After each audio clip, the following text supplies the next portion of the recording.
मोदी तेरी कब्र खुदेगी, ये मंत्र लेकर के चल रहे हैं, ये सपने देख करके चल रहे हैं और बातें लोकतंत्र की करते हैं। मोहब्बत की दुकान के साइन बोर्ड लगाते हैं। क्या सार्वजनिक जीवन में ऐसी नफरत होती है? मेरा मन कहता है कि थोड़ा स्तर इसका ऊपर होना चाहिए था और वहां से तो ज्यादा होना चाहिए। वो तो कितने साल तक सरकारों में रहे। मेरी एक प्रार्थना है, आदरणीय खड़गे जी की उम्र देखते हुए वो बैठ करके भी नारे बोल सकते हैं तो अच्छा होगा। कांग्रेस को छोड़ करके कितने ही लोग निकले हैं, कांग्रेस के कितने टुकड़े हुए हैं, कई लोग दूसरे दलों में गए हैं, लेकिन औरों को तो किसी को गद्दार नहीं कहा उन्होंने। आदरणीय राष्ट्रपति जी ने बहुत ही बढ़िया तरीके से पूरी संवेदनशीलता के साथ उन्होंने दिस इज नॉट करेक्ट, इस विषय को सिट योर सीट हम सबके सामने प्रस्तुत किया है। आदरणीय सभापति जी, मेरी एक प्रार्थना है, आदरणीय खड़गे जी की उम्र देखते हुए वो बैठ करके भी नारे बोल सकते हैं तो अच्छा होगा, ताकि उनको कष्ट न हो। पीछे नौजवान बहुत लोग हैं, तो खड़गे जी को आप बैठते बैठते भी when you are speaking they are listening, you are नारे बोलने की अनुमति दे दीजिए। आदरणीय सभापति जी, कल जो घटना घटी, इसी सदन के एक माननीय सांसद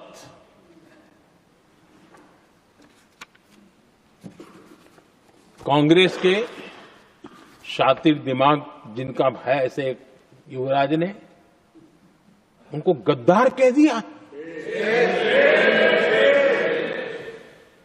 अहंकार कितनी सातवें आसमान पर पहुंच चुका है इनका। और कांग्रेस को छोड़कर के कितने ही लोग निकले हैं, कांग्रेस के कितने टुकड़े हुए हैं, कई लोग दूसरे दलों में गए हैं, लेकिन औरों को तो किसी को गद्दार नहीं कहा उन्होंने। लेकिन कल सांसद को गद्दार इसलिए कहा क्योंकि वो सिख थे।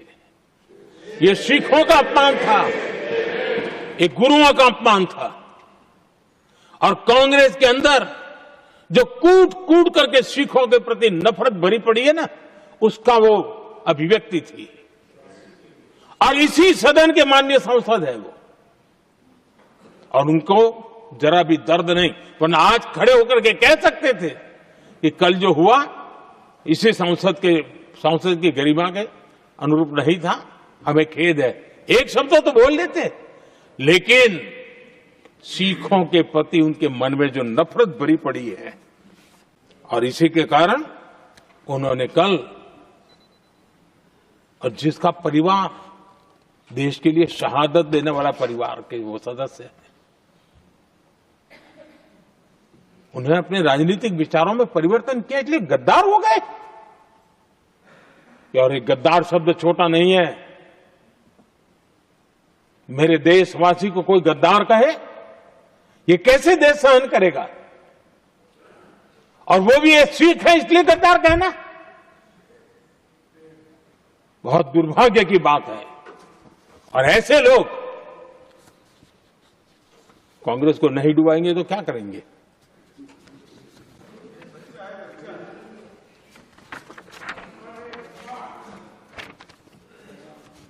आदरणीय सभापति, कांग्रेस ने कभी स्टार्टअप कल्चर को प्रमोट ही नहीं किया। कुछ सैकड़ों में स्टार्टअप बेचारे अपने, उनको पता भी नहीं था। और इनका तो हाल ये है आदरणीय सभापति जी, अपने घर के स्टार्टअप को भी वो लिफ्ट नहीं कर पा रहे।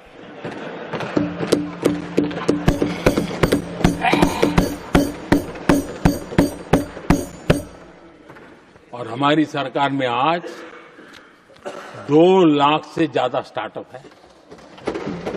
हमने दिमागी बुखार से भी मुक्ति दिलाई और हमने ट्रैकोमा से भी देश के लोगों की आंखें बचाई।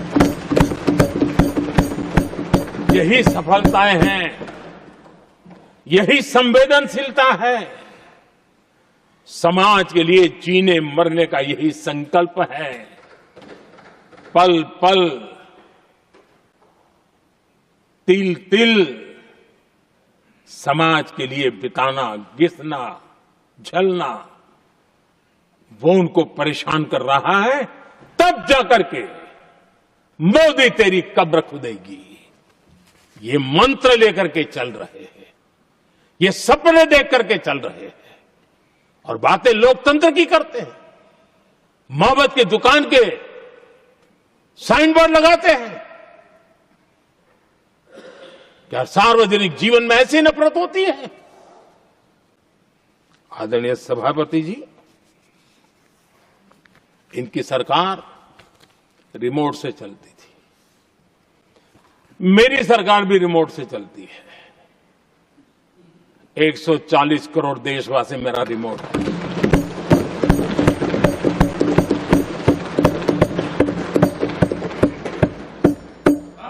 एक 140 करोड़ देशवासियों के सपने, 140 करोड़ देशवासियों की आकांक्षाएं, देश के नौजवानों के संकल्प,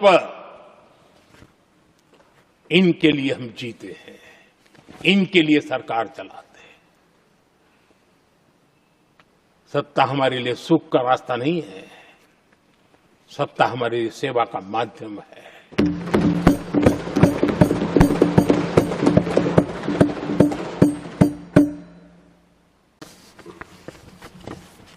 और जो चर्चा की बारीकियां मैंने देखी, मेरा मन कहता है कि थोड़ा स्तर इसका ऊपर होना चाहिए था और वहां से तो ज्यादा होना चाहिए। वो तो कितने साल तक सरकारों में रहे हैं, वहां से जरा चर्चा का स्तर ऊंचा होना चाहिए था, लेकिन उन्होंने ये मौका भी गंवा दिया।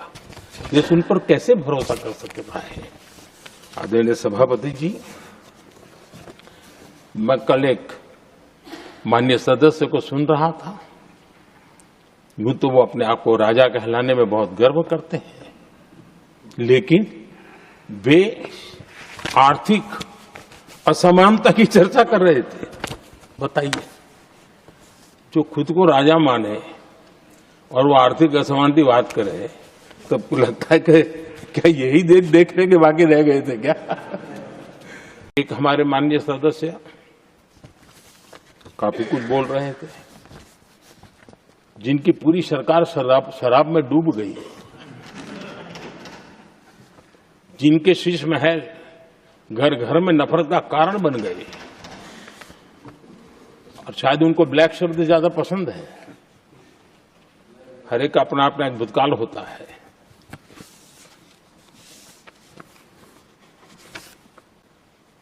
पता नहीं ब्लैक के साथ उनका क्या पुराना रिश्ता है। आदरणीय सभापति जी, ऐसे सभी साथियों से मैं आज जरूर कहूंगा, तुम कितना दुनिया को धोखा दोगे, तुम कितना दुनिया को धोखा दोगे। आईना देख लिया तो अपनी सच्चाई कहां छिपाओगे?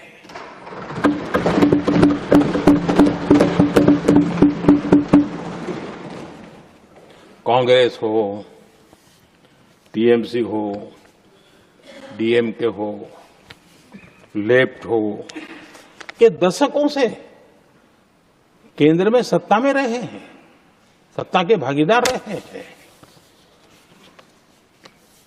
राज्यों में भी उनको सरकारें चलाने का अवसर मिला है, लेकिन उनकी पहचान क्या बनी? आज डील की चर्चा होती है तो गौरव से कहते हैं, तब डील की चर्चा होती थी तो बॉफोर्स डील याद आता था। ये डील होते थे।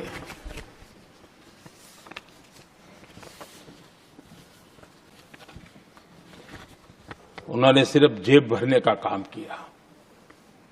नागरिकों के जीवन में बदलाव आना ये उनकी प्राथमिकता नहीं थी।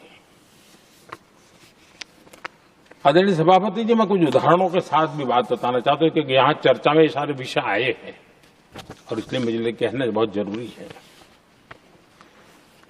अब एक उदाहरण देता हूं मैं बैंकिंग सेक्टर का। निर्भीक खबर से जुड़ने के लिए हमारा चैनल सब्सक्राइब जरूर करें।